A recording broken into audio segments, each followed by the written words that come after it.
que en esta oportunidad la Academia de la Magistratura brinda para conocimiento de todos ustedes y que estará a cargo del doctor Jaime Ceballos Durán, de quien me permito hacer una pequeña reseña con la venia del doctor.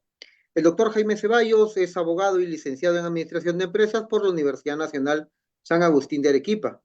Es magíster en Derecho Constitucional, egresado del programa de acreditación de docentes PAT-AMAG, Enseñanza del Derecho y Argumentación Jurídica por la Universidad de Alicante, España y la Academia de la Magistratura. Maestrista en Derecho Civil de la Universidad Nacional San Agustín, maestría en Gobernabilidad por el Instituto de Gobierno de la Universidad San Martín de Porres, maestría en Realidad y Defensa Nacional por el Centro de Altos Estudios Nacionales, el CAEN, maestría en Derecho Penal por la Universidad Antenor Orrego de Trujillo, doctorando en Derecho por la Universidad Particular San Martín de Porres, es docente de la Academia de la Magistratura hace ya más de 18 años, profesor de Derecho Civil, Procesal Civil, Familia, Niñez y Adolescencia, Justicia Juvenil, Restaurativa, Despacho Fiscal y Argumentación Jurídica en los programas del PROFA, de Ascenso, PAP y Programa Habilitante indistintamente en la Academia de la Magistratura. Es docente también en posgrado de la Universidad Antenor Orrego, la UPAO, en sus distintos cursos. Es autor de diversos artículos en la revista de Actualidad Civil, Actualidad Jurídica y Gaceta, entre otros. Expositor en eventos nacionales e internacionales. El doctor Ceballos es exfiscal de familia del distrito del Agustino, donde fue el plan piloto de justicia juvenil restaurativa, impulsor de la política pública PUEDO, Plan Nacional de Prevención y Tratamiento de Adolescentes en Conflicto con la Ley Penal. Es también ahora ex fiscal superior mixto de la Libertad y actualmente se desempeña como juez superior penal de Lima Centro. El doctor también es consultor externo del Save y Children en Acción por los Niños, especialista del CAS, Certificado de Estudios Avanzados, Justicia Juvenil por la Universidad de Ginebra. Bueno, el doctor va a abordar este tema que es muy amplio y con la experiencia que el doctor tiene y la sapiencia sabrá centrar los puntos importantes en el tema que nos aboca el día de hoy. Bueno, doctor, sin más preámbulo, lo dejo con su con su nutrido auditorio. Adelante, doctor. Muchas gracias. Primero, para agradecer a la Academia de la Magistratura por la gentil invitación y poder compartir con todos ustedes, ilustres magistrados, señores jueces, señores fiscales, personal administrativo. Para mí es un honor dirigirme en estos minutos y compartir un tema tan interesante como es el tema de los adolescentes en conflicto con la ley penal. Y disculparme también por estos percances que se han presentado. Pues bueno, definitivamente estos temas tecnológicos siempre generan cierta incomodidad a veces. Vamos a avanzar inmediatamente porque definitivamente más allá del tema de los problemas, lo que a ustedes les interesa es conversar sobre la problemática relacionada con los adolescentes en conflicto con la ley penal.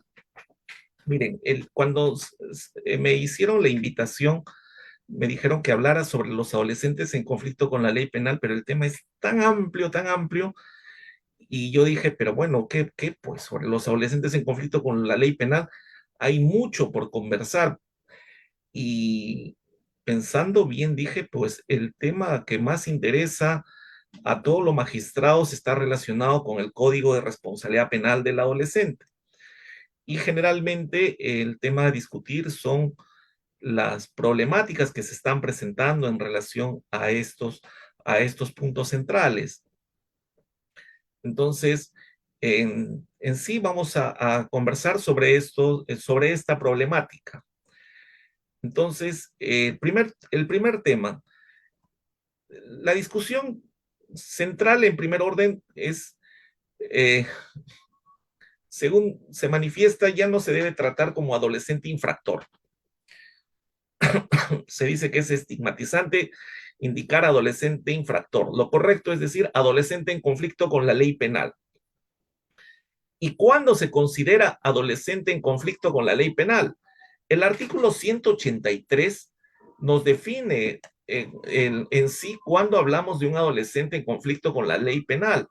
Pero la definición que nos da el artículo 183 del Código del Niño y del Adolescente indica: se considera adolescente infractor aquella persona o aquel infractor, aquel adolescente infractor cuya responsabilidad ha sido determinada como autor o partícipe de un hecho punible, como delito o falta. Y el artículo 184 nos habla sobre el niño menor, y aquí viene la complicación, de 12 años. Entonces, a ver, el punto central aquí, y es conocido por todos nosotros, cuando hablamos de adolescentes en conflicto con la ley penal, nos estamos refiriendo a adolescentes de 14 a 18 años de edad. Y a estos adolescentes se les aplica medidas socioeducativas. Es decir, a estos adolescentes se les debe tramitar bajo las reglas en, como adolescente infractor. Pero cuando es menor de 12 años, de 14 para abajo, se le debe trabajar con las medidas de protección. Es decir, eh, aquí no podríamos considerarlos como infractores. Y sobre esto se ha discutido mucho, indistintamente, los jueces fiscales de familia, en cuanto a que muchos jueces en los adolescentes de 12, 13 años, no los podríamos, no podría aplicarse un proceso como adolescente infractor. Ojo, eh, se considera adolescente en conflicto con la ley penal desde los 14 hasta los 18 años y se les aplica las medidas socioeducativas. Eso tiene que quedar claro, eso tiene que quedar claro. Nuestro código del niño y del adolescente, si bien es cierto, si nosotros revisamos cuando se refiere al artículo 183 y al 184, dice derogado, pero se está aplicando estos artículos mientras no entre en vigencia el código.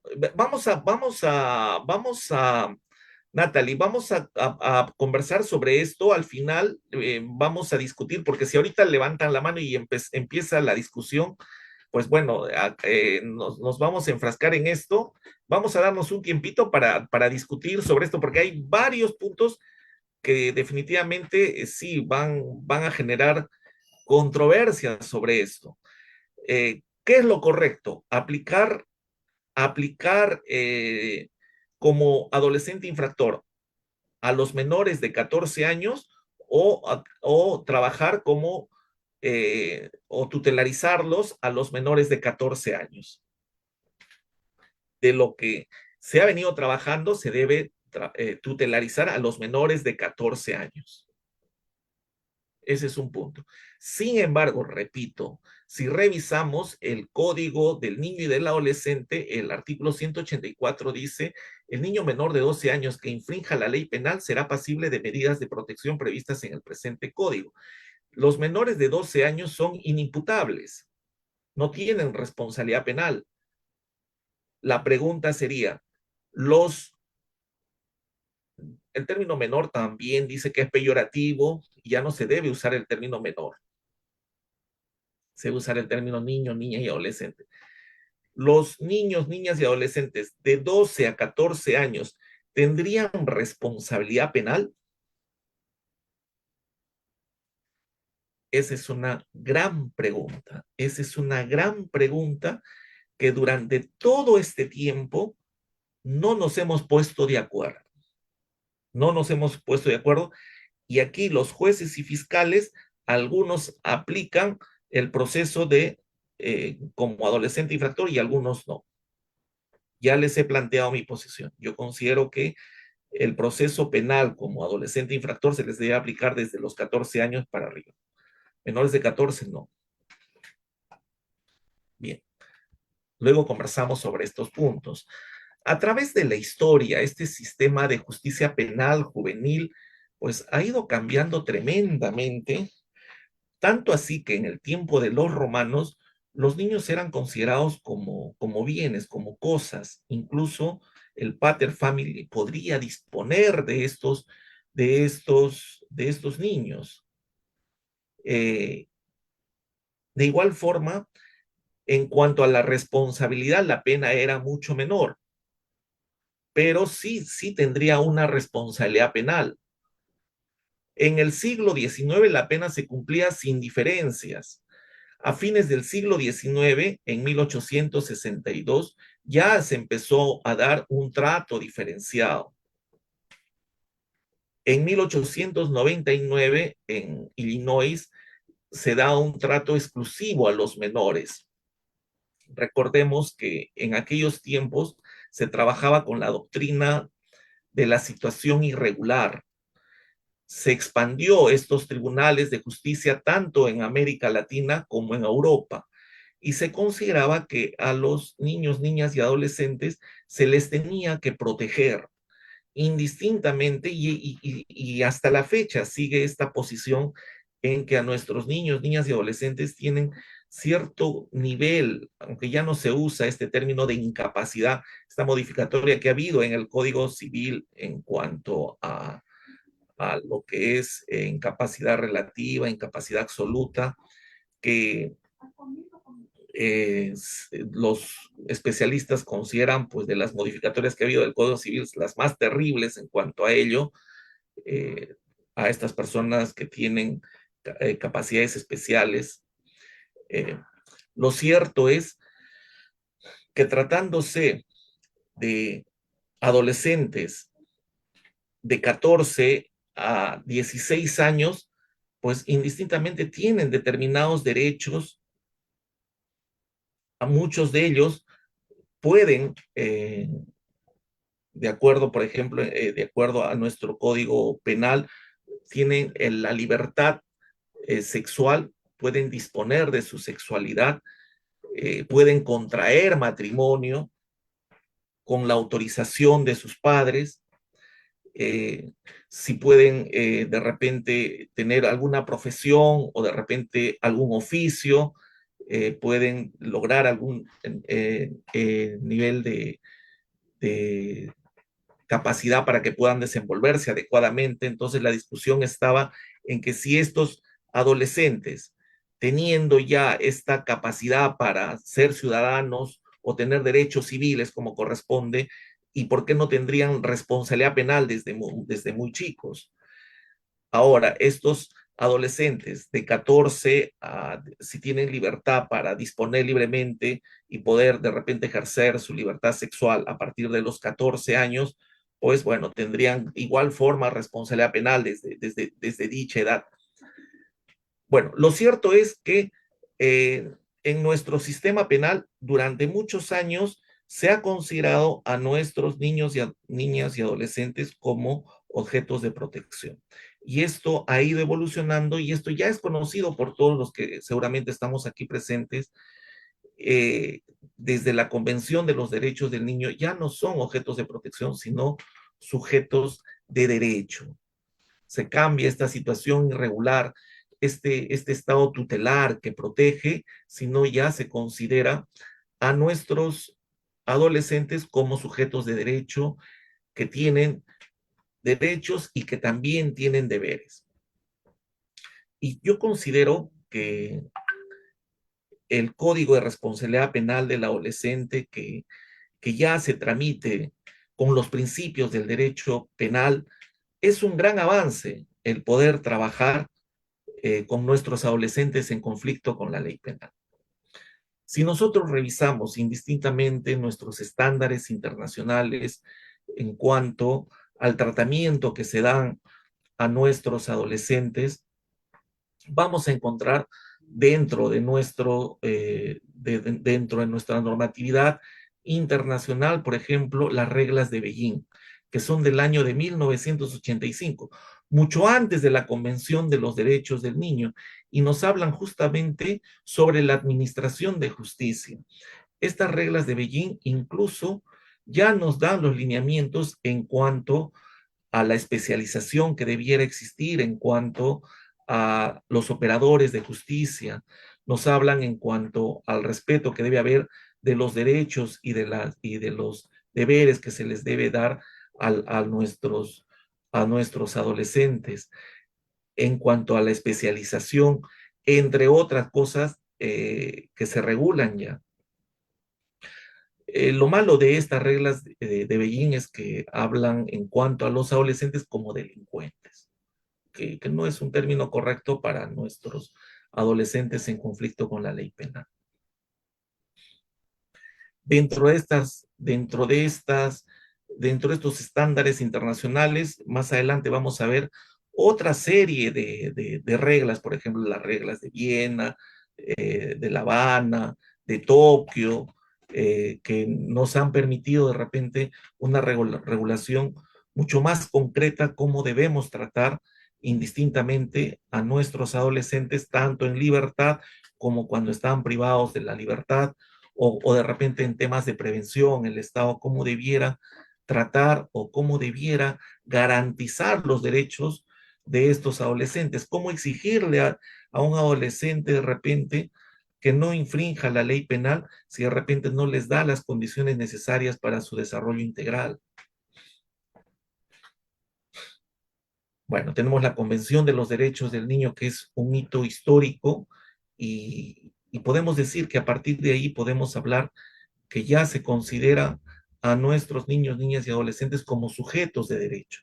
Al respecto, tenemos las observaciones del Comité de los Derechos del Niño indistintamente, en donde se señala, por ejemplo, la importancia que se tiene en los procesos judiciales, que los niños tienen derecho a ser escuchados, por ejemplo, en un proceso de tenencia, que se sepa cuál es su opinión en relación a lo que se está discutiendo en el caso concreto frente a ellos.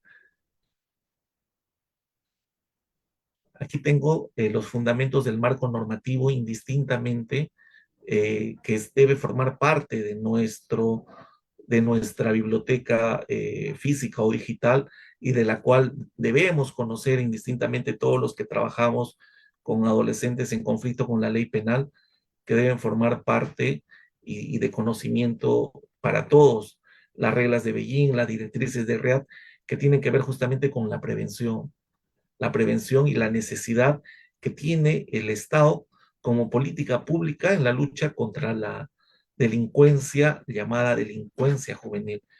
Políticas públicas que si nosotros analizamos de repente dentro de lo que tenemos el PENAYA, qué políticas públicas tenemos en cuanto a la protección de los derechos del niño. La única política que definitivamente sirvió de mucho en el desarrollo fue la política Puedo. La política Puedo que terminó en el año 2018 y que debería continuar, pero ¿qué otra política nos podría o o por qué no continuar con esta política, o qué otra política podría coadyuvar a mejorar en cuanto a la lucha contra la delincuencia? ¿Qué políticas públicas tenemos en contra, o mejor dicho, en la lucha contra el consumo de drogas? Ahora existe toda esta tendencia en cuanto a la justicia terapéutica, pero el Estado como política pública, ¿qué está haciendo en cuanto al consumo de drogas? Las reglas de Tokio, frente a estas personas que se encuentran, que no están privadas de su libertad. Estas medidas socioeducativas, no privativas de la libertad. ¿En qué manera las diferentes instituciones, en este caso el SOA y las redes aliadas, nos están permitiendo realmente trabajar con eficiencia y eficacia para lograr la reinserción de nuestros adolescentes para su reinserción en la sociedad? Bueno, e indistintamente, vamos avanzando sobre esto. Nosotros si hacemos un análisis de nuestro decreto legislativo 1348, nuestro Código de Responsabilidad Penal del Adolescente, vamos a encontrar, si bien es cierto, no señala en forma expresa en cuanto a cuando se considera adolescente en conflicto con la ley penal, pero sí dentro de su exposición de motivos, sí señala dentro de sus principios, eh, se podría indicar que se considera adolescentes aquellos entre 14 y 18 años. Si revisamos el artículo 161, 162, 163, nos hace mención justamente a estas edades. Entonces podemos deducir que nos estamos refiriendo justamente a adolescentes entre 14 hasta 18 años.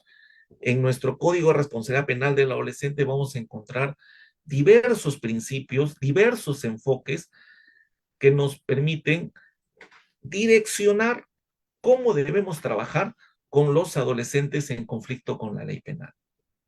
Y dentro de estos principios, definitivamente tenemos el principio del interés superior del niño, que va en relación con el principio pro-adolescente, y el interés superior del niño, donde encontramos diversas casaciones, incluso pronunciamientos del Tribunal Constitucional, donde hacen mención al artículo 4 de la Constitución, donde señala que el Estado protege, protege a la familia, protege a la niñez como población vulnerable, y por ende tiene que buscar todas las medidas, todos los procedimientos que puedan ser más beneficiosos, y todas las alternativas más convenientes para nuestros niños, niñas y adolescentes.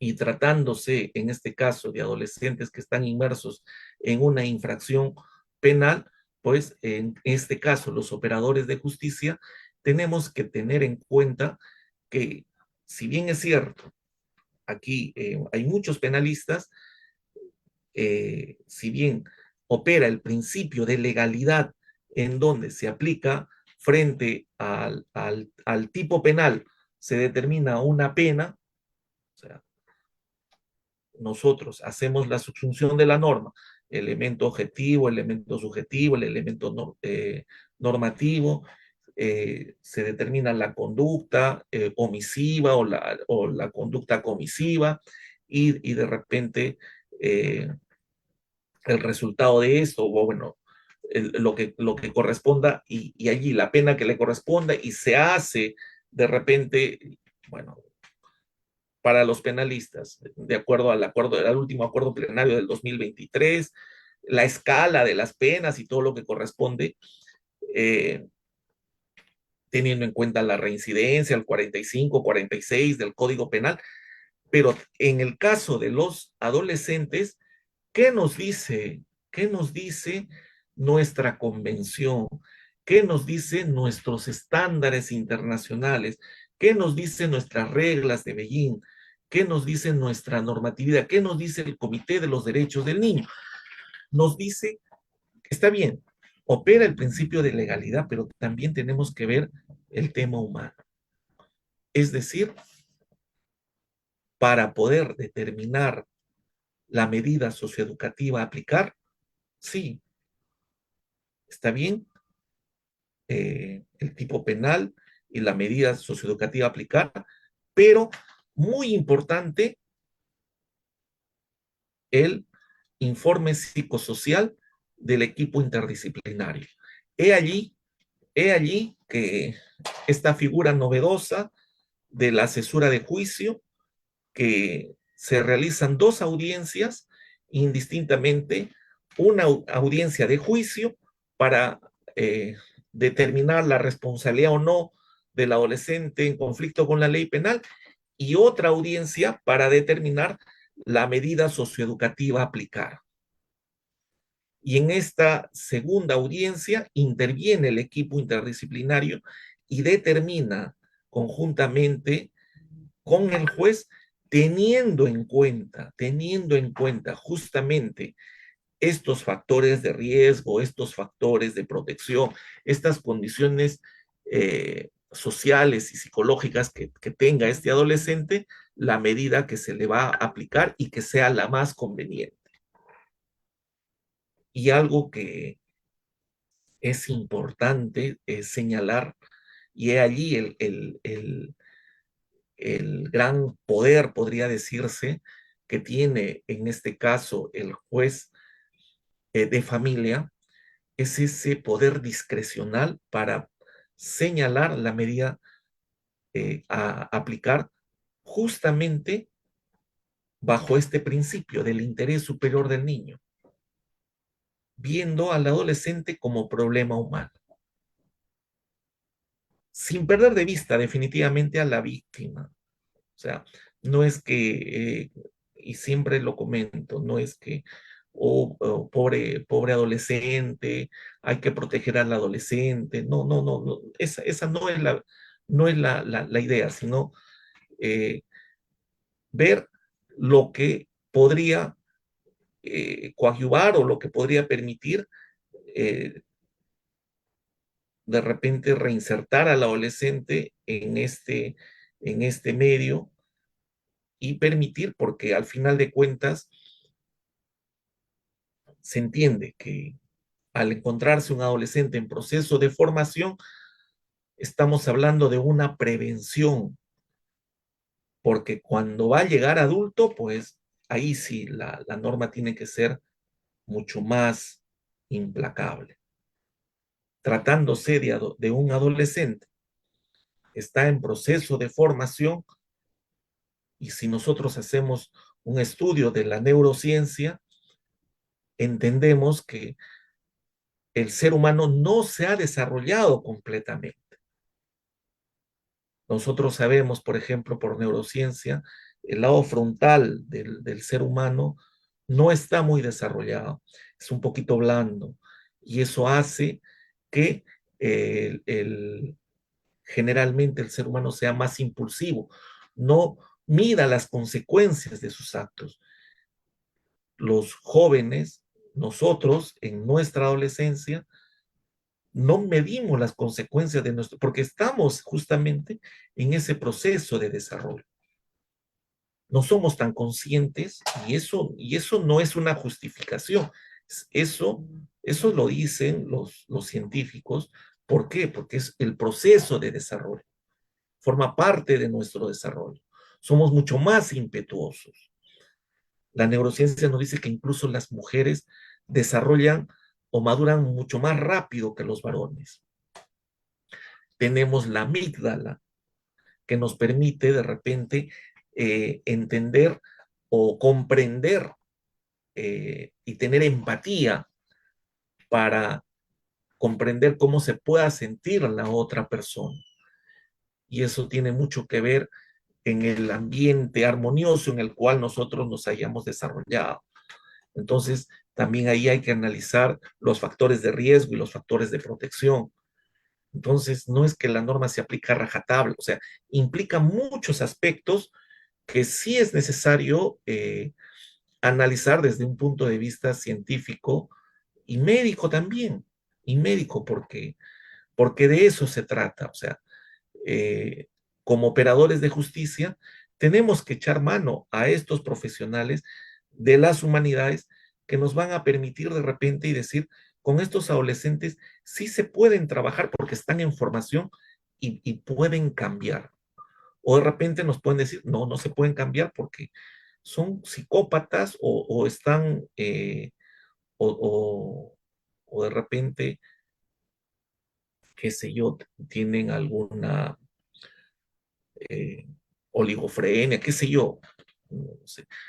Y bueno, por otro lado también la gravedad de la infracción o de repente también la falta de interés, porque la infracción puede ser no muy grave, pero la falta de interés puede ser mucho más intensa y simplemente no se podría trabajar con este adolescente. Hablar del Código de Responsabilidad Penal del adolescente es cambiar completamente nuestro paradigma para los jueces y fiscales de familia con una formación de civilista y adentrarse al mundo del derecho penal. Un mundo tan apasionante que pareciera sencillo, pero no es tan sencillo, es bastante complejo, donde se tiene que conocer la teoría del delito, donde se tiene que conocer el proceso penal. Y déjenme decirles que el proceso de responsabilidad penal del adolescente tiene mucha semejanza con el proceso penal de adultos. Y déjenme decirles también que el Código de Responsabilidad Penal del adolescente, eh, bueno, en esto a veces soy muy crudo en hablar, se han copiado artículos completos del Código Procesal Penal, algunos mal copiados y algunos sin ningún sentido. Por ejemplo, en cuanto a la investigación eh, preliminar, a la investigación preparatoria. ¿Por qué menos tiempo? O sea, se entiende que debe haber una mayor celeridad, ¿verdad? En un proceso para los adolescentes, pero también se tiene que garantizar, pues, su derecho de defensa. O sea, los tiempos son mucho más cortos, pero hay instituciones jurídicas que no están incluidas. Si bien es cierto, por ejemplo, tenemos la terminación anticipada, pero no tenemos la conclusión anticipada, no tenemos el proceso inmediato, no tenemos la acusación directa. En el proceso, en el Código de Responsabilidad Penal del Adolescente, hablan de la mediación, pero no forma parte de nuestro ordenamiento jurídico la mediación. Cuando nos hablan de las medidas, de las salidas alternativas, se confunde un tanto como son salidas alternativas o un proceso de simplificación y un poquito el principio de oportunidad con la remisión, utilizan los mismos presupuestos. Hay muchas cosas que se tienen que modificar, hay muchas cosas que se tienen que corregir. Entiendo que por eso aún no esté entrando en vigencia, pero hay muchas cosas que deben modificarse.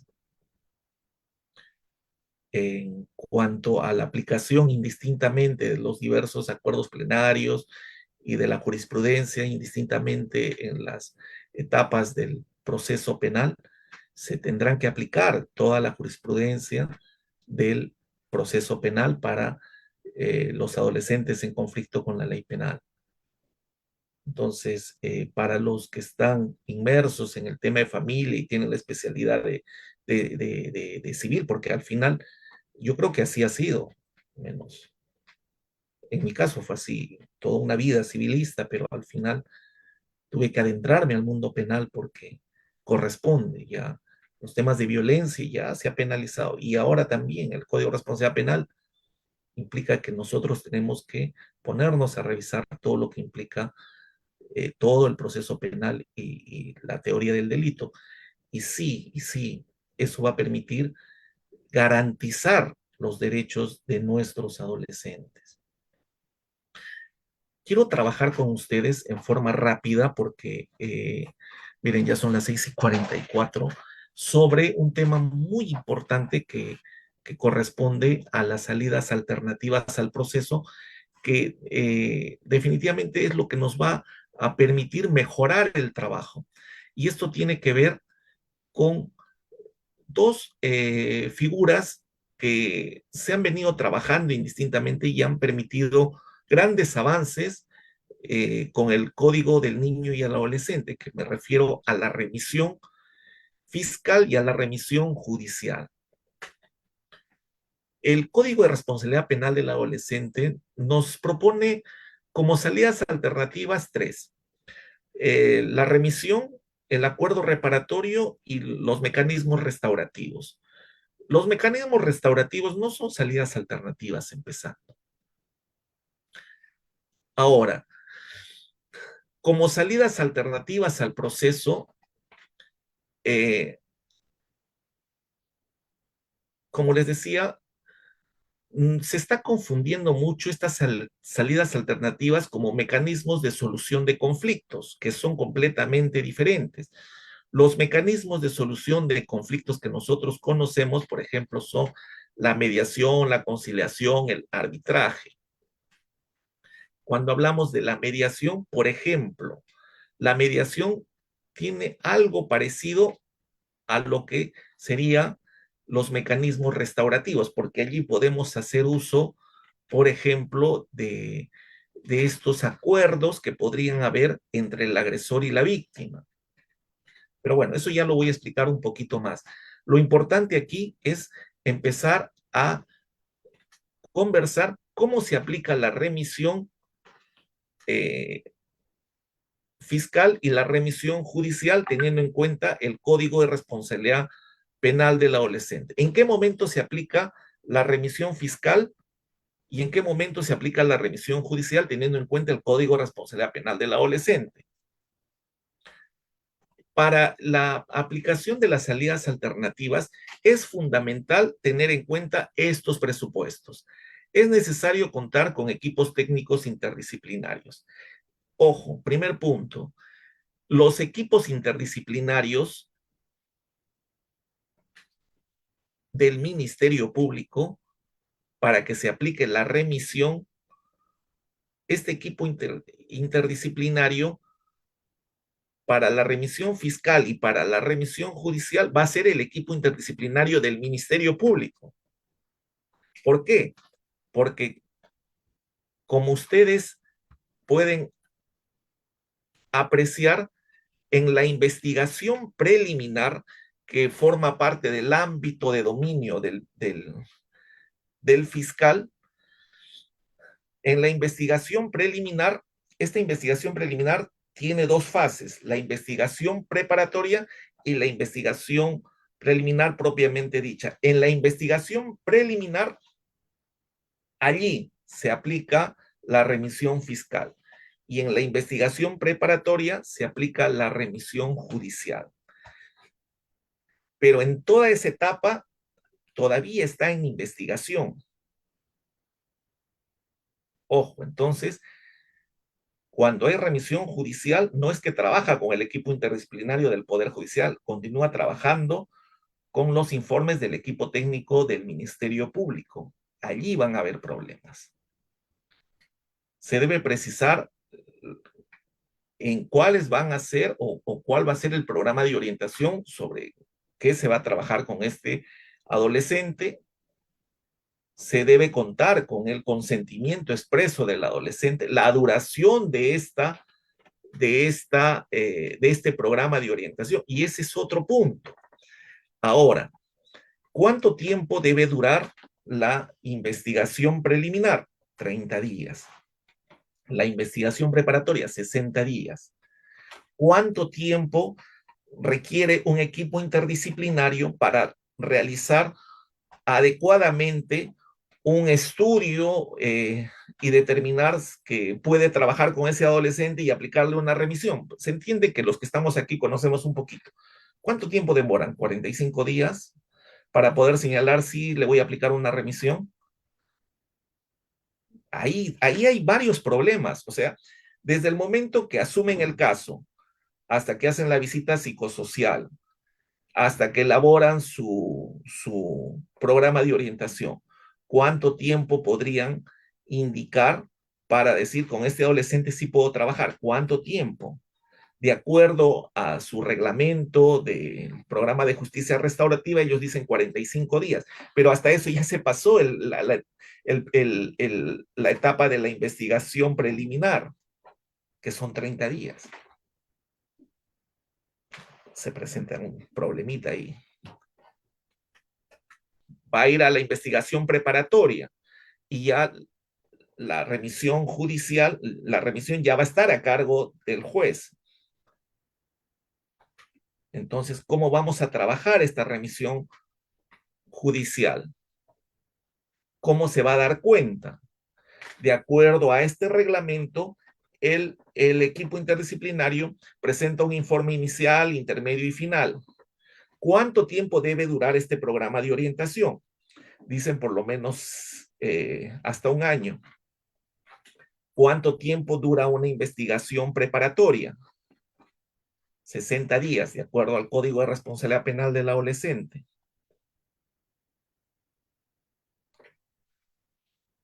60 días, ya. Luego viene la etapa intermedia.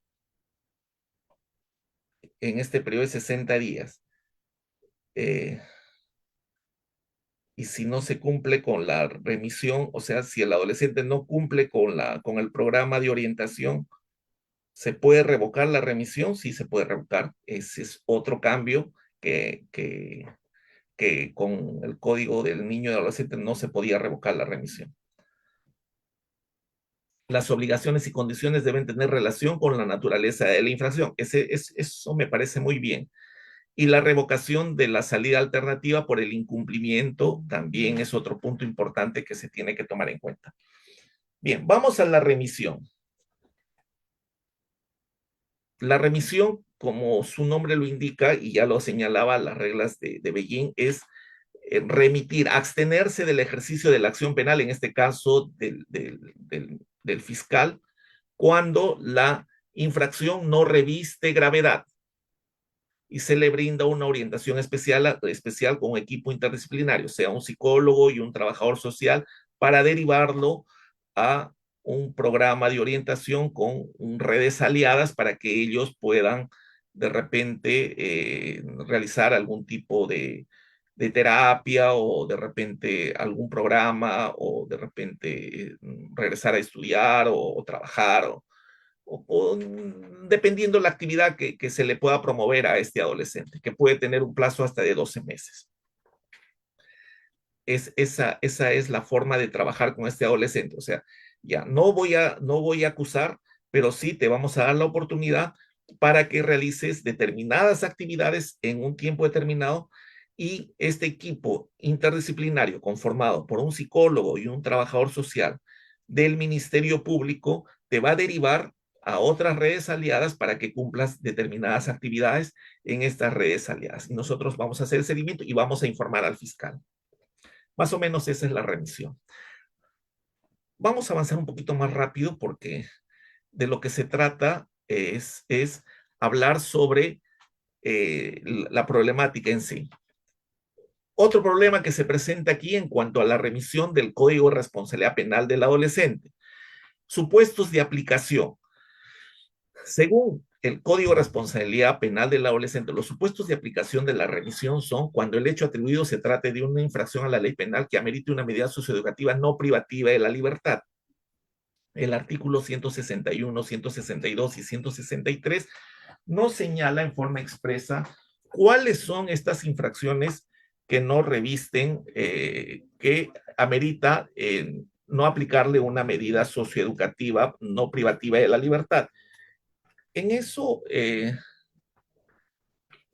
creo que es un gran avance, pero, por ejemplo, dice, siempre que se haya puesto deliberadamente para que se determine la privación de la libertad de un adolescente, dice, cuando la pena es no menor de 6 años y siempre que se haya puesto deliberadamente en grave riesgo la vida o la integridad física o psicológica de la persona. Ahí es cuando se puede ordenar la privación de la libertad de un adolescente. Cuando el adolescente infractor haya incumplido injustificada o reiteradamente una medida socioeducativa, es decir, ya haya cometido otra infracción y se le haya aplicado una medida socioeducativa, o sea reincidente.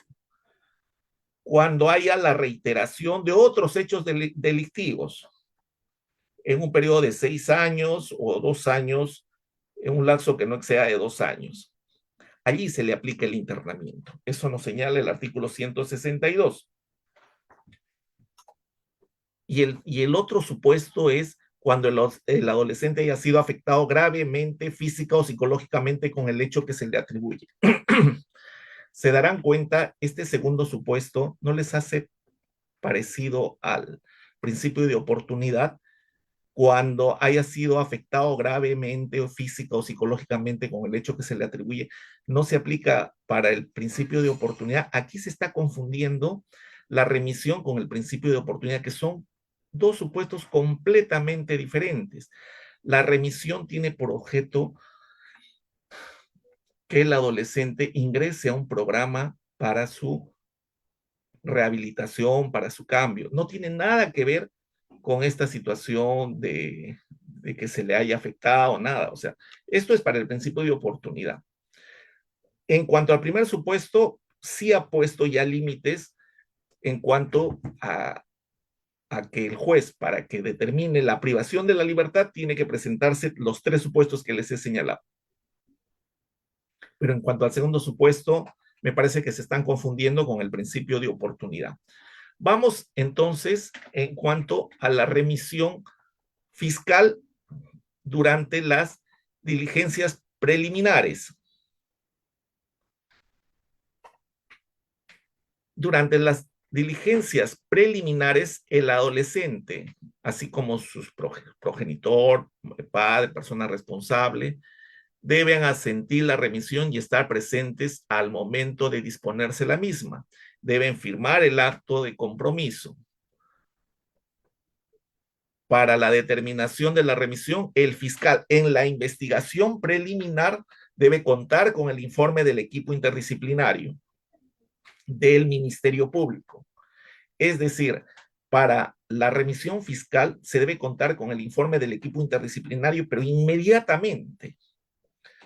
O sea, menos de los 15 días. O sea, en forma inmediata. La evaluación tiene que ser inmediata, porque si revisamos el Código de Responsabilidad Penal del adolescente, la investigación preliminar dura 30 días, que puede ampliarse con las casaciones que se han dado, que se aplica también para los adolescentes, pero máximo 30 días. Ahora, para la remisión judicial, de igual forma, debe contar con el informe del equipo interdisciplinario del Ministerio Público. Y esta debe realizarse en una audiencia en donde debe concurrir el padre o persona responsable, eh, el fiscal y el equipo interdisciplinario. Y debe solicitarla el fiscal al juez.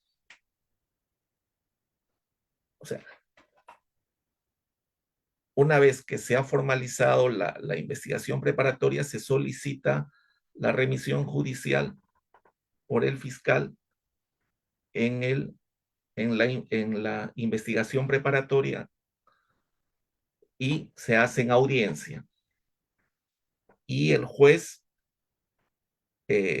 decide validar la remisión y esta puede ser apelable con efecto suspensivo. La remisión en las diligencias preliminares. ¿Cómo se realiza? Cita al adolescente, a sus padres, personas responsables, al abogado defensor. Se entiende que debieran contar, se entiende, así como para adultos hay un abogado de la defensa pública, una defensa necesaria, de igual forma debe contar con un abogado de la defensa en el caso de los adolescentes en conflicto con la ley penal. Y a la víctima, a la diligencia de remisión. Se entiende aquí que también se le tendría que notificar a la víctima y se entiende que la víctima ya ha participado de este mecanismo restaurativo en donde se ha buscado de repente tener un acercamiento con el adolescente para ver el tema de la reparación. Se habla de procurar la reparación del daño, pero se confunde en todo este proceso como que debe haber una reparación del daño. Consideramos que no debe ser obligatoria la reparación del daño pecuniaria, porque si no se volvería lucrativa esta situación, porque puede haber una reparación directa como puede haber una reparación indirecta. Ahora, en la diligencia de remisión, el fiscal explica a las personas que ha citado para que se lleguen a un acuerdo sobre el resarcimiento del daño, la forma, el plazo para el cumplimiento del mismo. Se hace un acta sobre el acuerdo y los compromisos realizados. Se entiende que este acuerdo sobre el resarcimiento ya se ha realizado este mecanismo restaurativo. Aquí hay, quizá los estaré confundiendo un poco en cuanto a que cómo va, cómo va a realizar, o sea, la víctima va a aparecer y va a decir, yo quiero que me devuelvan, si no llego a un acuerdo, quiero que me paguen de esta forma, si no, bueno, puede darse el caso que el fiscal pueda otorgarle la remisión y no se pongan de acuerdo en cuanto a la reparación del daño. Y sí se le puede otorgar la remisión. Sí, sí se puede dar esa situación. Ahora, el fiscal puede citar a las partes, pero las partes de repente no concurren, se les cita una segunda vez. Y si no concurre, de repente el adolescente simplemente ya no se le aplica, pues ya no se le da la oportunidad de aplicarle la remisión. El fiscal emite la disposición de la revisión teniendo en cuenta el acta de diligencia, teniendo en cuenta el informe del equipo interdisciplinario y señala la duración de la remisión. El equipo del Ministerio Público brinda la asistencia, el seguimiento. El equipo del Ministerio Público se encarga del seguimiento. Allí hay un pequeño error también en cuanto a la redacción del 129, porque dice,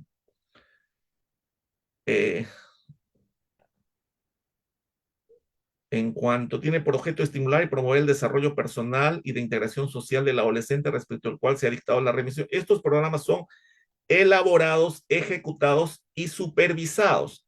No, estos programas son elaborados. No pueden ser ejecutados por ellos porque no podrían ejecutar todos los programas. Ellos derivan a otras instituciones para que los ejecutan, más sí supervisados. Supervisados para que otras instituciones los realicen. Porque si este equipo se va a encargar de elaborar, ejecutar y supervisar, no podría. Generalmente, ya en su gran mayoría, los despachos fiscales cuentan con su equipo interdisciplinario de psicólogos y trabajadores sociales. Entonces, una cosa es elaborar y otra cosa es ejecutar. Ellos no podrían ejecutar, ellos sí podrían supervisar, porque si se va a encargar de ejecutar, ya sería mucho trabajo por la cantidad de profesionales que son. Simplemente ellos elaboran y derivan para que otros ejecuten. Algunas acciones podrían ejecutar, pero la idea es que tengan la función de gerenciar y direccionar para que otras redes aliadas se encarguen de ejecutar estos programas. Algo parecido sucede con la remisión judicial. Y ahí quiero pasar, porque sí es importante ese aspecto en cuanto, luego vamos a regresar allí, en cuanto a la remisión.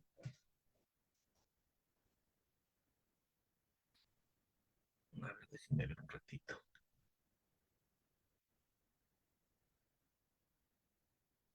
Sobre las incidencias de la remisión, que hay tanta información para dar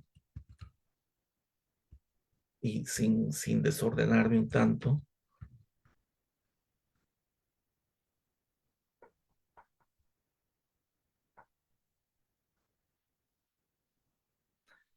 A ver, en cuanto a la remisión judicial, el juez de la investigación preparatoria, les repito, es quien valida la decisión del fiscal.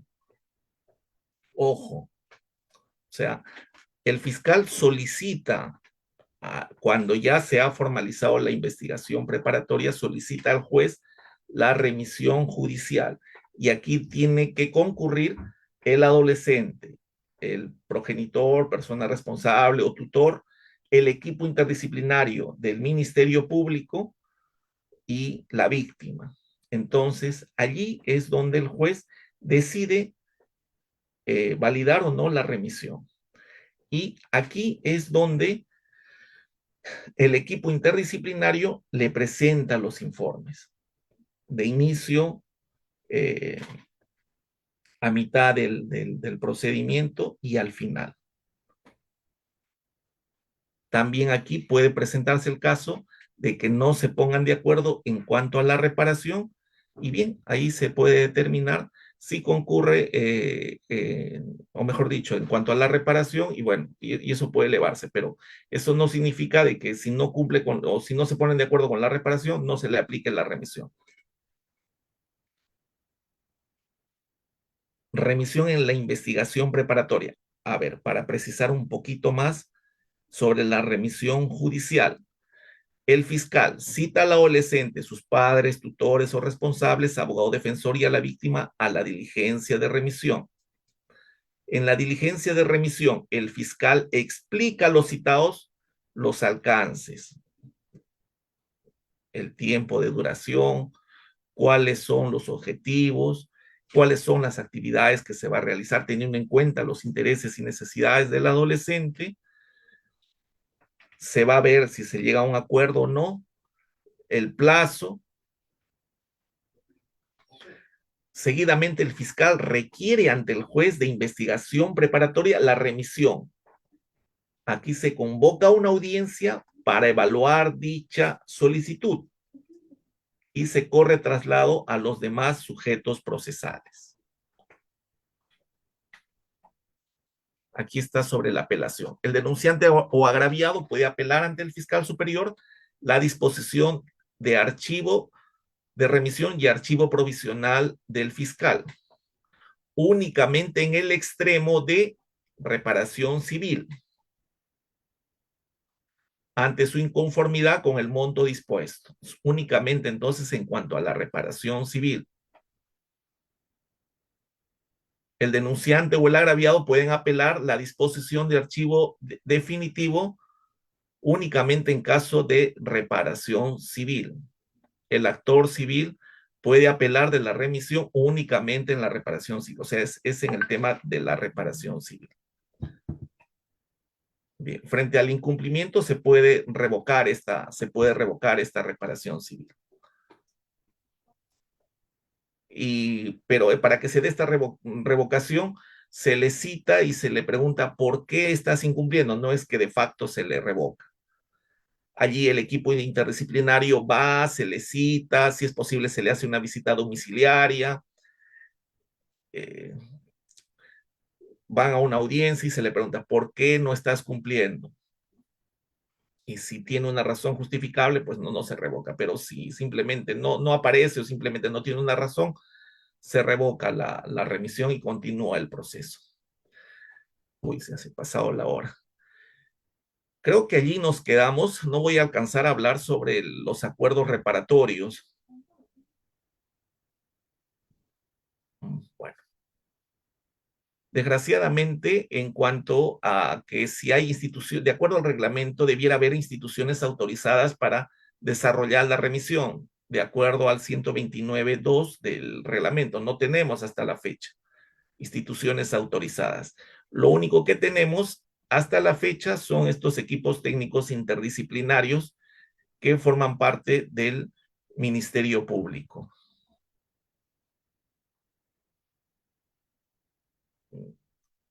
El gran problema que yo estoy viendo aquí es que los equipos técnicos interdisciplinarios del Ministerio Público van a tener que trabajar tanto para el Poder Judicial como para el Ministerio Público. Entonces, aquí en cuanto a la dirección de mando, como señala en la administración, se va a tener que trabajar con estos dos jueces y fiscales. Debe haber un registro también en cuanto a la reserva. Aquí también se ha presentado un gran problema. ¿Por qué? Porque esta información, y ya el Comité de los Derechos del Niño ha hecho esta observación, no debe haber ningún tipo de registro en cuanto a, a nombres y menos en cuanto a la identidad de estos adolescentes, pero bueno, nuestra normatividad señala que debe haber un registro. Entonces, muchos empleadores a veces consiguen esta información y bueno, no consiguen trabajo estos jóvenes porque aparecen en este registro. Nos quedamos allí, dejamos el tema de los acuerdos reparatorios para las preguntas.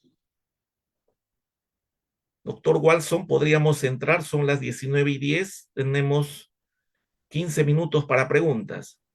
Excelente, excelente, perfecto, doctor, excelente disertación. Estimados discentes, quien desea hacerle las preguntas al doctor, doctor, con su venia, ¿le parece si abrimos el micrófono, quien levante la mano para que le haga la pregunta directamente o por el chat, como usted indique, doctor? No, no, está bien que levanten la mano, que pregunten como debe Excelente, ser. excelente, doctor. Entonces, quien desea hacerle una pregunta al doctor sobre el tema tratado, por favor, puede levantar la mano y le activamos el micrófono para que pueda hacerle la consulta directa al doctor Jaime Ceballos.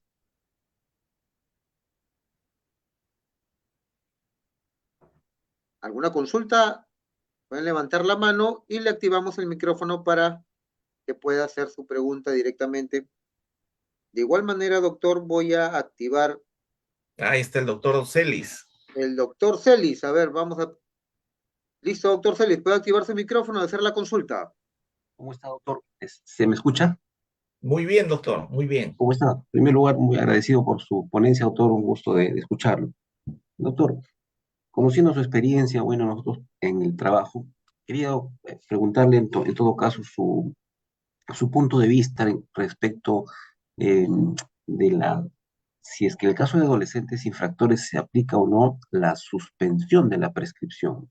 Si bien es cierto, en la jurisprudencia advertimos dos posiciones, ¿no? Una posición en la cual eh, la Corte Suprema en una resolución indicó que no es factible la suspensión por cuanto no está prevista exactamente o ningún tipo de interrupción, pero también hay decisiones de la misma Suprema, por ejemplo, una casación de Piura, en la cual nos dice que se debe evaluar ciertos casos en los cuales sí sería aplicable las interrupciones o las suspensiones, ¿no? Entonces, por ejemplo, mire, ahorita vemos, a raíz de que todavía no se aplica en todos los distritos judiciales el Código de Responsabilidad Penal, se generan una serie de problemas. Por ejemplo, en el Código de Responsabilidad Penal, en el caso de tocamientos indebidos, la prescripción en el Código de los Niños dice 5 años, mientras que en el Código de Responsabilidad Penal ya lo vamos a encontrar en 3 años. Entonces, tenemos ahora una serie de inconvenientes en cuanto ya a la aplicación, ¿no? De temas sustantivos, ¿no? Y yo advierto que en distritos judiciales en los cuales ya se aplicaría, difiere de lo que está sucediendo en Lima, ¿no? Entonces, en primer lugar, quería saber, doctor, cuál es su punto de vista respecto a la interrupción o suspensión de la prescripción. Bien, el Código de Responsabilidad Penal del adolescente está vigente en la parte sustantiva y en la parte de ejecución. Únicamente no está vigente en la parte procesal. Ojo, ese punto hay que tomar en cuenta. O sea, solamente en el proceso común y todo, es en la única parte que no está vigente. Entonces, partiendo de allí, entendemos que tratándose de la prescripción, sí estaría vigente porque forma parte del derecho sustantivo. Eso por un lado. Y por otro lado, tratándose de, allí habría que tomar en cuenta también los principios. Y ahí habría que tomar en cuenta el principio pro adolescente o el interés superior del niño. Se tendría que aplicar estos principios. Y considero que en mérito a ello tendríamos que resolver. Yo lo haría de esa manera, doctor Celis. La doctora Sandra Escobar quiere hacer una consulta. Adelante, doctora Escobar. Buenas noches, doctor. Bueno, gracias por la disertación. Yo le consulto teniendo en cuenta que aquí en el Distrito Fiscal de Ancash aún todavía no entra en vigencia el Código de Responsabilidad del Adolescente. Entonces, en los casos de remisión, usted indicó que aun cuando no se establezca una reparación del daño a favor de la víctima, se puede aplicar la remisión. Entonces, eso es porque ¿Así está establecido expresamente en el Código de Responsabilidad del Adolescente o es una interpretación a favor del adolescente? Y doctor, y disculpe, esa era una consulta y la otra era, este, si usted está de acuerdo o considera que debe reducirse la punibilidad de los menores a 16 años, que es lo que se está planteando ahora. Gracias, doctor. Ya, a ver, son dos preguntas. Dice el 129.3, dice en forma literal 129.4. Si fuera el caso, la remisión procurará el resarcimiento del daño a quien hubiere sido perjudicado. Entonces, en forma expresa, literal, dice procurará, no dice se reparará. Ahora, el problema está que más abajo, cuando empezamos a hablar sobre el procedimiento en sí, luego dice, se dejará constancia del acta respectiva, del acuerdo arribado, así como los compromisos del adolescente. Habla de compromisos, sobre plazos, sobre tiempos, pero en forma general, el 129.4 dice se procurará. Ahora, yo sí considero de que no se podría condicionar la remisión a un tema económico, porque no sería restaurativo. O sea, se le otorgaría remisión al quien tiene los medios económicos y al quien no tiene, no, no sería correcto.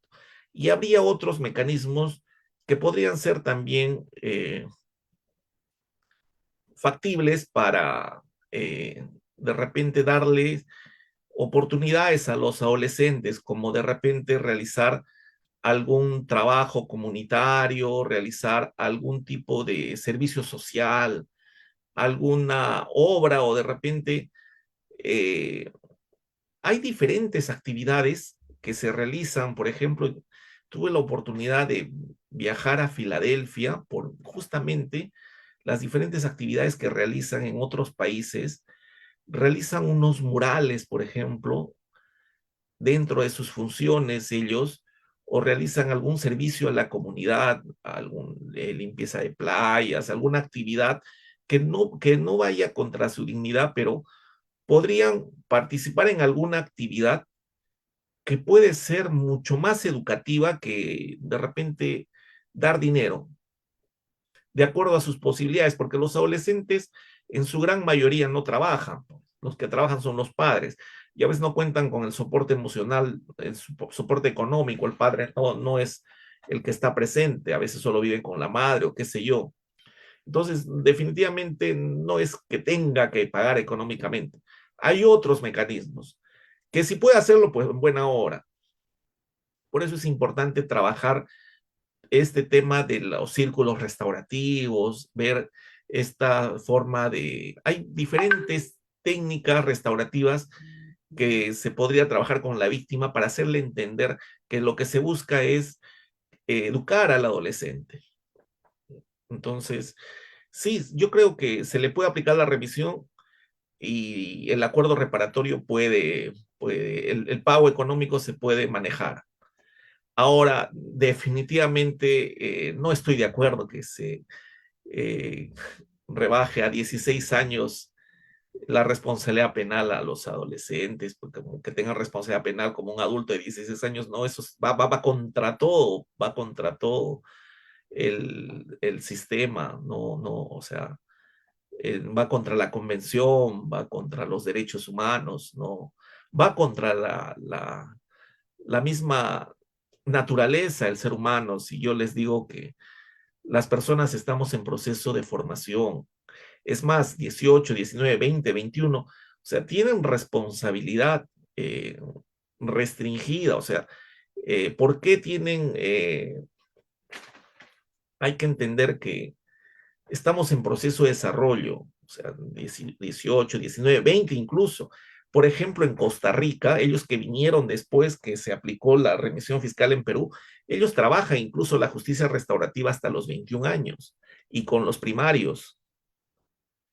Entonces, no, sería un retroceso. Aquí lo que pasa es de que se resuelve y se aplican leyes con el hígado, dicen, no, no.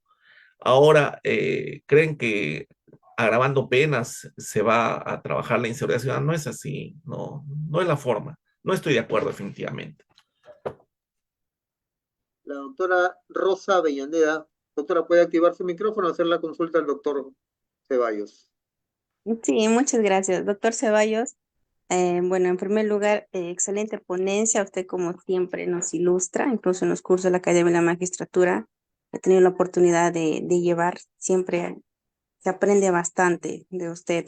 Doctor, más que una pregunta, considero que sería una consulta, dado que existen casos de adolescentes en conflicto con la ley penal, en donde a veces ellos también tienen, diríamos, enfermedades mentales, ¿no? Y, por ejemplo, algunos tienen esquizofrenia, pero han infringido la ley, han cometido estas infracciones como homicidios, robos, hurto agravado, en varios y varias infracciones incluso, ¿no? Y tienen el diagnóstico, como le indico. Entonces, yo más que todo quería saber si es que se viene en la práctica, si es que estamos haciendo bien los operadores de justicia, ¿no? Es con ellos, es la judicialización, emitir la sentencia, ¿no? Y como es ahí el problema en la ejecución, doctor, en donde no existe para estos casos de adolescentes infractores en la ley penal que tienen este tipo de enfermedad o trastorno, diríamos así, mentales, no existe un procedimiento específico o más especial para ellos desde el inicio que se da. Y de repente compartir usted si ha tenido casos así o en la misma práctica o algunas otras experiencias de realmente el tratamiento que se debe dar en estos casos desde el inicio hasta el final, sin la vulneración de sus derechos también, porque en los adultos, cuando se identifica que el adulto que comete el delito tiene este problema, hay un proceso especial de seguridad y el juez lo sentencia y se interna en un centro de salud mental, ¿no? Pero para el adolescente en conflicto con la ley penal, considero que no existe el procedimiento. En este caso, el juez de familia, no sé, estará haciendo bien, que es llamarlo medida de seguridad, pese que no existe, no está regulado en el código y quizás se lo viene aplicando así, pero el problema está en la ejecución, que ningún centro de salud mental te quiere aceptar al adolescente infractor. Eso le quería comentar, doctor, si nos pudiera ver de repente, como le dije, ilustrar o quizás darnos unas recomendaciones, algunos alcances, quizás con enfoque terapéutico de repente, ¿no? Me has hecho recordar cuando era fiscal de familia y a veces encontrábamos con adolescentes que tenían algún problema, no, problema, no es bueno decir problema. Bueno, tenían pues algunas de estas habilidades especiales, ¿no? Y a veces estaban en abandono o de repente estaban inmersos en una investigación penal. Nadie los quiere, ni los centros juveniles, ni tampoco en aquel tiempo, pues los albergues, ni nada. En realidad es tremendo esto y eso nos lleva a la reflexión en cuanto a que no hay políticas públicas del Estado para proteger justamente a estas personas vulnerables. O sea, ¿qué hacemos? Ahora, lo correcto es, empezando aquí, las medidas de seguridad. Es lo que corresponde, o sea, no se le puede tratar como a un infractor común, o sea, frente a estas personas que tienen estas oligofrenias o estas patologías, se les tiene que tratar justamente bajo con estas normas, pues, o sea, con estos procedimientos, que por cierto, nuestro Código de Responsabilidad Penal del Adolescente no tiene estas medidas de seguridad. Hay varias instituciones que no tiene, hay que incluirlas. O se aplicará supletoriamente el Código Procesal Penal de todas maneras. El problema es que el Estado no cuenta, pues, no cuenta con ello.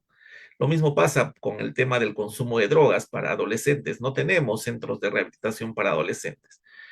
Y a veces veíamos, ¿y a dónde los llevamos a nuestros jóvenes? Para adultos hay el riesgo, y sucedió alguna vez, recuerdo que hasta pueden hasta violentar a estos jovencitos de estos, en los centros de estos adultos, y que son privados, no hay públicos. Ese es el gran problema. ¿Qué hacemos con nuestros adolescentes que tienen esta problemática? Entonces, eh, sí le corresponde, y nosotros como operadores de justicia tendríamos que exigir y que se le apliquen las medidas de seguridad que corresponde a las instituciones del Estado, que corresponde, en este caso, que tenemos instituciones públicas para adultos donde tendrían que ir también estos adolescentes para que sean tratados, teniendo en cuenta el interés superior del niño. Caso contrario, les interponemos una contravención. No podríamos dejarlas en una situación de vulnerabilidad. Con mayor razón tendrían que protegerlos. Tendrían que hacerlo sí o sí. Nosotros en forma inmediata lo que hacíamos con estos jóvenes era internarlos en el hospital y bueno, pues veíamos nuestros oficios y les pedíamos de favor a las trabajadoras sociales, y ellos nos ayudaban en esos días, pues, hasta que les conseguíamos algún lugar. Pero sí es un gran problema. Lo que corresponde en este caso es aplicar las medidas de seguridad. De ninguna forma se le puede tratar como a una persona que no tiene estos problemas o estas deficiencias o estas cualidades especiales, o como, como una persona que sí se tiene las cualidades normales como cualquier ser humano. Hay que impulsar. Desgraciadamente nuestros políticos, es que esto pues no genera ningún beneficio económico, no les genera nada. Entonces, los grandes ausentes son los jóvenes, la familia, las mujeres vulnerables. Tampoco hay políticas dicen para las mujeres, demasiada protección a las mujeres. La única política es la igualdad de género. Después no tenemos más políticas, lo demás son estrategias, otras cosas. Hay mucha falta de presencia del Estado en las poblaciones vulnerables. Y nosotros tenemos que poner un alto y hacer notar estas circunstancias. Eso, pues. ¿Alguna otra pregunta? Por ahí levantaron la mano otras La personas. doctora Lucía Olivares. Doctora Lucía, ¿puede hacer la consulta al doctor Jaime?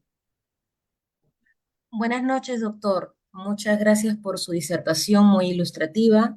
Rápidamente quisiera hacerle dos preguntas.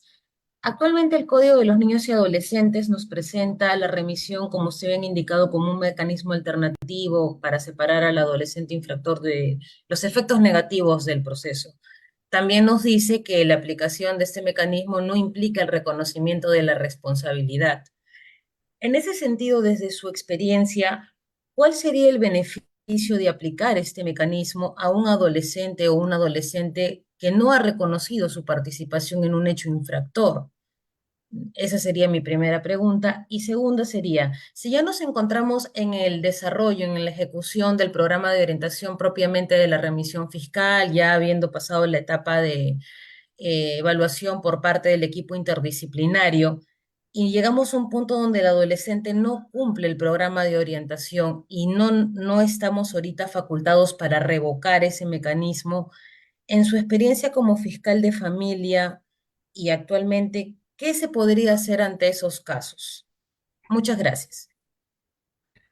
Bien, a ver, en cuanto a la primera pregunta, si el adolescente, aquí hay dos cosas bien claras. Una cosa es que el adolescente no acepte su responsabilidad, y otra cosa es que no existan elementos suficientes que vinculen al adolescente con la comisión de la infracción. O sea, no es que para que se le aplique la remisión, sí deben haber suficientes elementos de convicción de la comisión de la infracción, por si acaso, ¿ah? Debe haber por lo menos elementos de responsabilidad. Que acepte o que no acepte es otra cosa. Ahora, si no hay los suficientes elementos, si no hay, no se le podría aplicar la remisión. Pero, ¿cuáles son los beneficios? Estos programas de orientación, es muy probable que un inicio definitivamente no aceptan, pues, a rajatabla al principio no aceptan, pero estos programas ayudan sobremanera a entender la magnitud de sus actos, a entender la responsabilidad, a comprender el daño que generan. ¿Por qué? Porque implica varias actividades, entre ellas, de repente, desde el momento que tienen una entrevista con el psicólogo, desde el momento que realizan un círculo restaurativo, desde el momento que comparten con otros adolescentes, desde el momento en que sienten la preocupación de otros profesionales, la participación de la familia, o sea, sienten una justicia mucho más humana y más cercana hacia ellos, y el hecho de participar de todo este proceso, ellos mismos se van dando cuenta de su actuar y que lo que están haciendo está mal. Ahí vamos. Este programa ayuda a ello, a entender la consecuencia de tus actos, a entender la responsabilidad, a entender el daño que puedes generar con lo que estás haciendo y si continúas en esto, a lo que puedas llegar o lo que te puede suceder. Porque si no concientiza esto el adolescente, pues el programa no está funcionando. El equipo o los profesionales no están haciendo bien su trabajo. El equipo tiene que tener la capacidad o la empatía o el profesionalismo de lograr que estos chicos puedan eh, concientizar y darse cuenta de la consecuencia de sus actos y darse cuenta y saber incluso perdonarse a sí mismo de lo que están haciendo y de repente perdonar a su familia de la situación que están viviendo. Es todo un proceso donde ellos eh, aprenden muchas cosas, aceptan muchas cosas y llega un momento dicen, pues bueno, he estado actuando mal, he estado metido en consumo, es como un cambio de vida, es un cambio de chip. Si no logran esa transformación, ese programa no funcionó, no funcionó. Así de claro, así de claro. Ahora, en este proceso hay casos, como decía Raúl Márquez, un psicólogo de aquellos años, hay casos difíciles e imposibles. La experiencia que me ha dado en el caso es, algunos chicos son mucho más difíciles de llegar que otros. Algunos chicos hay que tomarles mucho más atención. Algunos chicos hay que tratarlos con un poquito más de rigor. Hay que exigirles un tanto más. Algunos hay que estar detrás. Algunos hay que tratarlos con más firmeza. Eh, yo les cuento como experiencia el, el famoso encuadre. A veces uno tiene que hacer de actor incluso. Pero es que eso es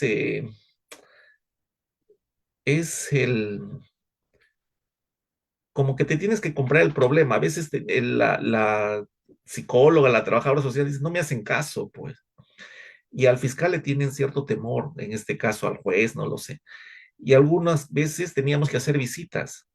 Y el que habla iba y hacía las visitas, ¿ah? O sea, con todo el trabajo. Ahora en mi función como, no sé, pero es que te tiene que gustar pues también iba a hacer las visitas e iba a la casa.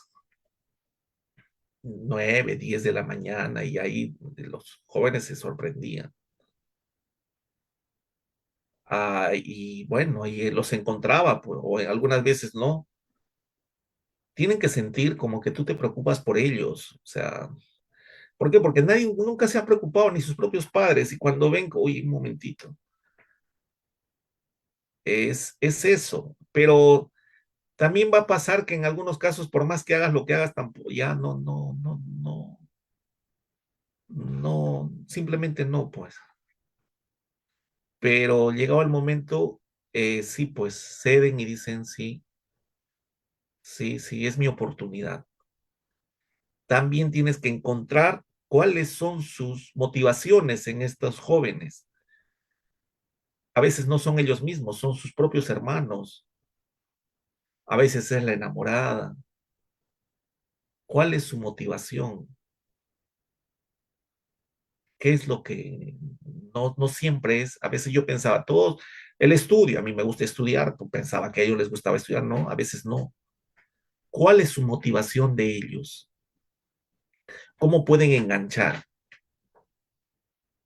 Es todo un trabajo de psicología, hay que trabajar, hay que fungir de papá, hay que ponerse duro, hay que ser sencillo, hay que hacer de todo.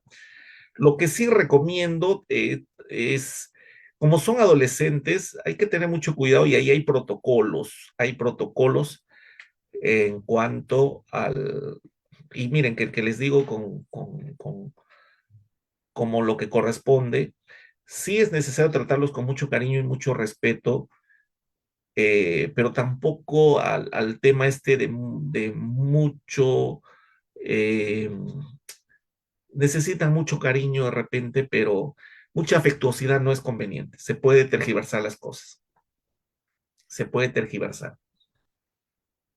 De repente, si tú eres, en mi caso, si yo soy varoncito y hay una chica, la chica de repente puede impresionarse con uno, o si tú eres mujer y hay un jovencito, se puede ilusionar contigo, puede ver en ti otra cosa. O sea, siempre hay que andar con cuidado. O sea, con los adolescentes hay que tener mucho cuidado con el tema de la afectuosidad. Cariño sí, respeto sí, pero no tanto de que la foto, que el WhatsApp, que no sé cuánto. O sea, siempre el profesionalismo, pero dentro de ese profesionalismo tienes que demostrarle que te preocupas por esa persona.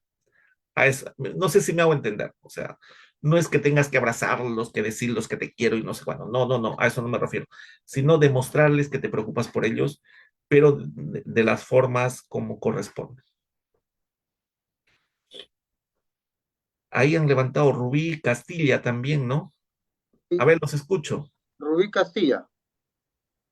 Adelante, Rubí Cayata. Ujú. Buenas noches, ¿se me escucha? Sí, sí, muy bien, Rubí. Sí, ¿cómo está, doctor? Muy buenas noches. Antes que nada, agradecerle por su ponencia. Nos ha tocado justamente muchos puntos que nosotros tenemos en duda con esto del Código de Responsabilidad Penal del Adolescente. Sabemos que esta nueva norma tiene muchas falencias, pero también tiene muchos avances. Lamentablemente vemos muy lejano su implementación porque seguimos prolongando las fechas, el cronograma para poder aplicarlo finalmente en los distritos fiscales. Eh, Eso también ha provocado que podamos, que algunos distritos fiscales apliquen ciertas figuras, pero aplicando supletoriamente el Código Procesal Penal, ¿no? Una de estas aplicaciones que se hacen en algunos distritos fiscales es justamente la terminación anticipada, que ya lo prevé también el Código de Responsabilidad Penal del Adolescente. No obstante, también existen algunos distritos fiscales en los que aplican también la conclusión anticipada, ¿no? Que no está previsto ni siquiera en el Código de Responsabilidad Penal del Adolescente, pero lo hacen en mérito a la aplicación de supletoria del Código Procesal Penal, entre otras figuras, ¿no? Entonces, mi pregunta es, ¿qué piensa usted sobre esta aplicación indiscriminada en los distritos fiscales sobre la terminación anticipada y la conclusión anticipada?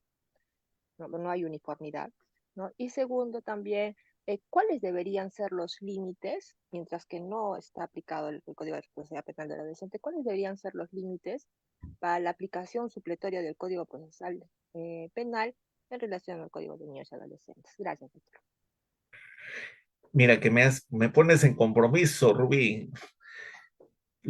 En realidad, para reflexionar tu pregunta, y sí, eso puede generar muchas controversias porque la aplicación y sí ha generado algunos problemas en algunos jueces y fiscales.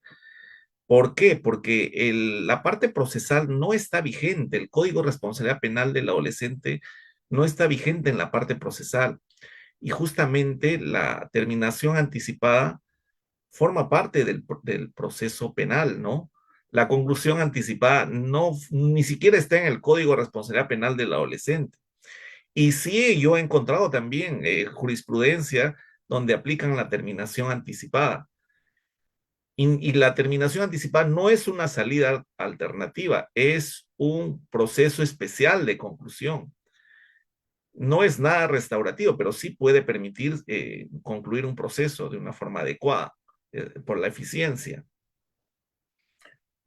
Ahora, ¿cuál sería el límite?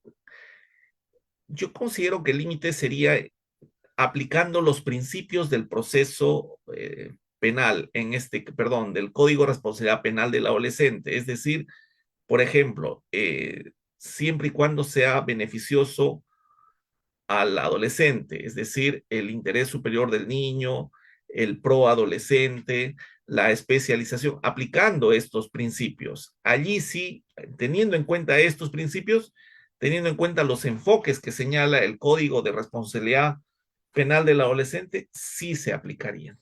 Yo bajo esa dirección, sí, hasta ahí podría aceptar, pero más de otra manera se estaría desnaturalizando, porque incluso he encontrado que en algunos casos aplican incluso el juicio oral, quieren aplicar la investigación preparatoria, o sea, ya se van por otro lado cuando no corresponde, no corresponde. Quizá para esto, para este caso, hasta la terminación anticipada, pero más otras cosas no. Castilla Soto, Carlos Miguel.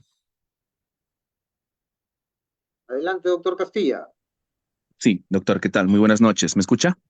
Sí, doctor. Doctor, ante todo felicitarlo por la exposición, doctor. Justo mi pregunta guarda relación con lo señalado por la anterior antecedente respecto al tema de la terminación. Le comento, doctor, un caso sucinto. Un menor de edad de 14 años embarazó a su enamorada de 13 años. Violación sexual de menor. Mi pregunta partía de ahí, si es que se podía aplicar una terminación anticipada. O caso contrario, tomando en cuenta de que habría existido un vínculo sentimental. Los involucrados, si se podría aplicar alguna figura como la libertad asistida o restringida, o necesariamente al ser un delito grave, tendría que aplicarse un internamiento. Y la otra pregunta, doctor, es respecto al tema de la competencia. Si bien es cierto, el artículo 135 del Código de Niños y Adolescentes señala de que prevalece la competencia respecto al domicilio de los padres o responsables, también en el inciso C de ese mismo artículo señala por el lugar donde se cometió el acto infractor.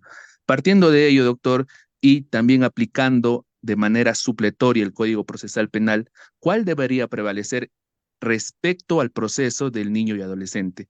¿El lugar del domicilio de los padres o responsables o aplicando la norma del Código Procesal Penal respecto al lugar donde acontecieron los hechos? Gracias, doctor. Bien, la Corte Suprema se ha pronunciado en relación a la determinación de la pena en cuanto a que nosotros los jueces no podemos rebajar menos de lo que señala. Por ejemplo, tenemos la sentencia plenaria casatoria 1/2018, o sea, por ejemplo, antes decían, no, hay que hacer el control difuso, si eran enamorados y él tenía 18 y ella tenía 13, no se le puede aplicar una pena. No, no, ahora dice, no, no, se tiene que aplicar lo que debe ser. Ojo, ¿ah? Y por ahí he visto una casación que también señala al respecto en cuanto a eso. O sea, no es que se le tiene que reducir y hay que tener en cuenta este aspecto. Ahora, en el caso de los adolescentes, el artículo 162 nos dice presupuestos de la internación. Y acá habría que hacer una interpretación mucho más completa en ese aspecto. Y acá sí podría ser un poquito más, haciendo una interpretación, podría ser, ayudarnos un poquito mejor. Dice, por ejemplo, dice, con pena privativa de libertad no menor de 6 años, que podría ser el caso, siempre que se haya puesto deliberadamente en grave riesgo la vida o la integridad física o psicológica de la persona. Eso podría evaluarse, eso podría interpretarse. Se ha puesto en riesgo deliberadamente en riesgo la vida o la integridad física o psicológica de la persona. 2, cuando el adolescente haya incumplido una medida socioeducativa, o sea, es reincidente. O sea, pone otros supuestos, además de, yo creo que por acá sí podríamos decir, no, no, no, acá no internamiento. O sea, ¿por qué? Porque exige para el internamiento como último recurso, además de los 6 años, estos supuestos. Entonces, considerando estos supuestos, diríamos, no, acá no internamiento. Acá no internamiento. O sea, el internamiento tiene que ser ya una situación ya muy, muy, muy, pero muy grave. Además de los 6 años, estos supuestos. ¿Por qué? Porque la duración de la internación, indistintamente, por ejemplo, violación sexual, teniendo en cuenta las edades, el 163, indistintamente, ahí está el tema de la violación sexual, pero además de estos supuestos del 162. Ahora, en cuanto a la competencia, eh, en mi experiencia como fiscal de familia en aquellos años, indistintamente, nosotros aplicábamos, bueno, esto desde la práctica, nosotros aplicábamos desde el lugar donde se habían realizado los hechos. Y recuerdo, no tengo en mente ahorita el recurso, el artículo, desde el lugar donde se habían cometido los hechos o el lugar donde domicilia la víctima, indistintamente. Y alguna vez que el juez, el fiscal de Lima Sur decía, no, que es el domicilio, no es, y nosotros no nos complicábamos el problema, o sea, que es de acá o de allá, no, ya, veámoslo nosotros porque al final de cuentas se trata de una niña o vamos a encargarnos nosotros. Y si es por uno, por proteger a la niña, nos encargamos de asumir la competencia del caso. O sea, un tanto como que por la protección de la víctima, asumíamos el caso teniendo en cuenta justamente el lugar o el domicilio, indistintamente, que sí correspondía y nadie podría decirnos. O sea, alguna vez un magistrado del Tribunal Constitucional nos dijo, si ustedes fundamentan sus decisiones en base a derechos fundamentales, o en este caso a principios como el interés superior del niño o algo así, o normatividad internacional, pues no se prevarica. Pero en el caso nosotros fundamentábamos y decíamos, pues asumimos nuestra competencia para proteger los derechos de la víctima en este caso. Y no nos complicábamos, porque siempre sucede, o sea, no me corresponde que él vaya acá, vaya para allá. Y sucede, por ejemplo, en el caso de una joven que fue violentada en un carro, en un ómnibus, y que si fue violentada llegando a Ica, si fue violentada no sé en tal sitio, que no te corresponde a ti, que te corresponde allá. Lo conveniente al final es asumirlo y ya, al menos esa ha sido mi política siempre, y el lugar del domicilio o el lugar donde se cometió el hecho. Y eso dice la norma, indistintamente. Bueno, creo que ahí estamos terminando, ¿verdad, doctor Walson? Sí, doctor, veo todavía una manito levantada. A ver, Elgo, ¿no? Sí. Adelante, doctor Elgo Cerrón. Adelante. Bien, buenas noches, doctor. Felicitarle por su brillante exposición. Doctor, quería hacerle una pregunta concreta respecto a la detención preliminar. El Código de Niños y Adolescentes no establece una detención preliminar, ¿no? En casos de que no hay flagrancia. ¿Usted cuál es la posición que tiene respecto a ello? ¿Debería otorgarse una detención preliminar a un adolescente si es que es requerido por el Ministerio Público? De ser el caso, ¿cuánto tiempo deberíamos de otorgarle esa detención preliminar?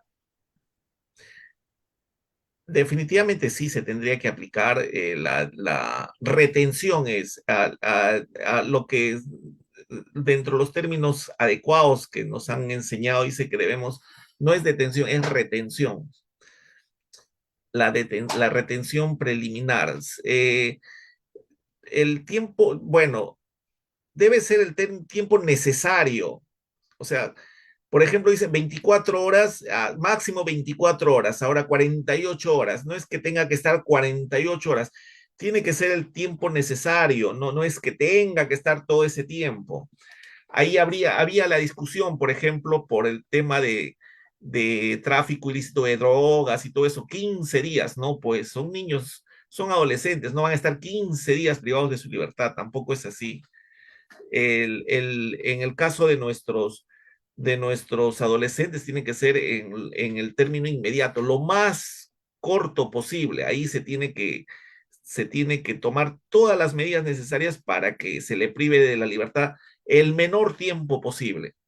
Pero sí, aquí opera la flagrancia, la cuasi flagrancia y o sea, sí opera la flagrancia, sí se puede ordenarla, sí, y sí se podría ordenar la detención preliminar o la detención que corresponde, sí, claro que opera, se opera la flagrancia y todo lo que corresponde.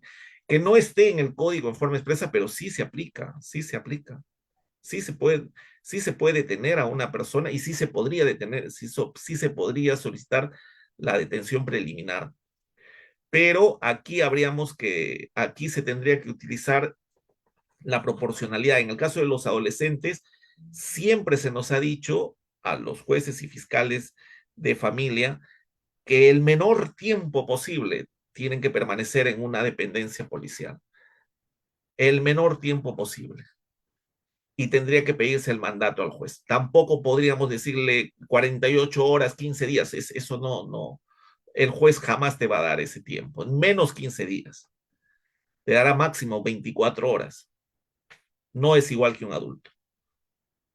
Tendría que haber ahí la proporcionalidad y teniendo en cuenta, repito, este famoso principio, porque que siempre tiene que ser nuestro emblema. Pero sí procede, doctor, sí procede, sí se aplica. Excelente, doctor. Muchísimas gracias. Ya creo que se han absuelto todas las preguntas, doctor. Excelente felicitarlo por excelente disertación y muchísimas gracias por su colaboración, con sus conocimientos e impartirlos a todos nuestros discentes a nivel nacional en esta oportunidad. Muchas gracias, doctor, de parte de la Academia de la Magistratura. No, gracias a usted en representación de la Academia de la Magistratura y gracias a todos que están conectados, no se han ido, gracias pese al tiempo transcurrido y ojalá que haya podido coadyuvar en algo para trabajar estos temas que definitivamente son novedosos y hay mucho por revisar. En realidad el tema penal es apasionante. Yo he incursionado hace no mucho tiempo. Bueno, el tema de familia lo tengo ya hace mucho tiempo, pero penal en sí no es tanto, pero sí hay mucho por trabajar en penal y con adolescentes más. Y nada, ahí estamos para cuando me requieran con todo gusto para continuar aportando, aunque sea con un granito de arena. Muchas gracias. Muchas gracias, doctor, nuevamente. Palmas virtuales para usted. Nos vemos en otra oportunidad, espero. Muchas gracias. Hasta luego, hasta luego.